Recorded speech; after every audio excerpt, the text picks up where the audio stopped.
Ish deputeti Gani Geci ka thënë se deputeti vetëvendosjes, njëherësh ish kryetari i kuvendit Glauko Njufca, e ka kontaktuar një ditë para seancës së parë konstituitive të kuvendit të Kosovës për të ndikuar që vajza e tij, deputeti i LDK-s Marigona Geci, të votojë në favor të qeverisë së Albin Kurtit.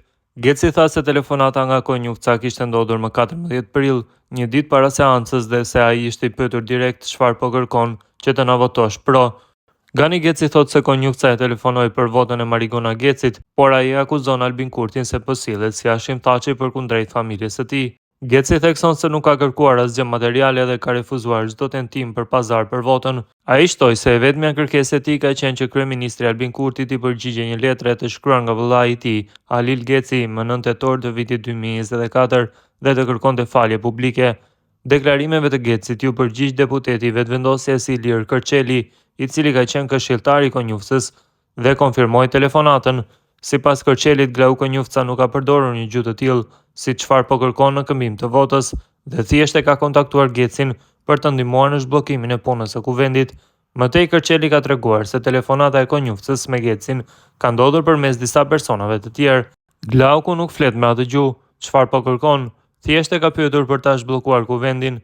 I keni parë para kësaj bisede disa deklarata të Gani Gecit që ne nuk kemi vot për PDK-n, më përpara kemi vot për VV-n.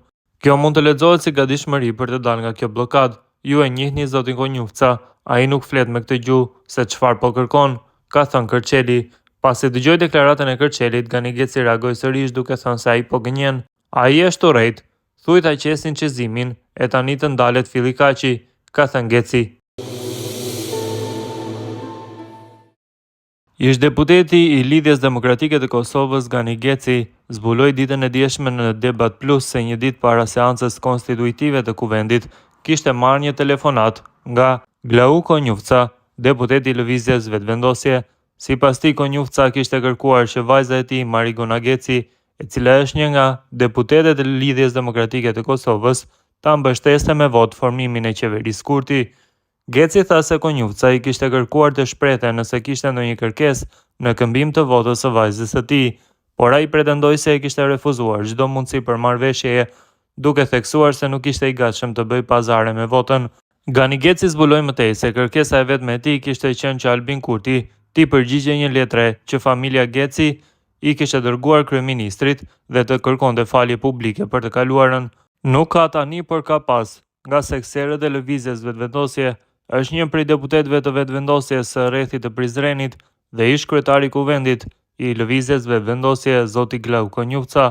Më datën 14, një ditë para seancës së parë, më ka thirrë në telefon dhe më ka thënë çfarë po kërkon që të na votosh, që Marigona Geci ta votoj qeverinë e Albin Kurtit, dhe unë i kam thënë, unë nuk kërkoj asgjë, unë nuk e shes votën time, unë nuk i shes 20.500 vota që i ka marrë Marigona Geci në LDK. Unë kërkoj që Kurti t'i përgjigjet letrës së vëllau tim, Halil Gecit, që e ka shkruar me datën 09/10/2024 dhe të kërkoj falje publike, sepse Albin Kurti për familjen Geci po e luan rolin e njëjtë qysh e ka luajtur Hashim Thaçi për 20 vjet, edhe për 5 vjet po e luan rolin Albin Kurti, tha Gani Geci.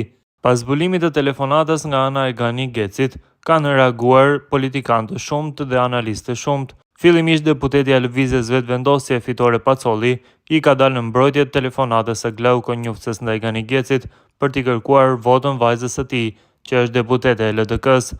Pacolli e sheh situatën krejtësisht legjitime dhe të pranueshme që opozitës i kërkohet mbështetje madje dhe individualisht.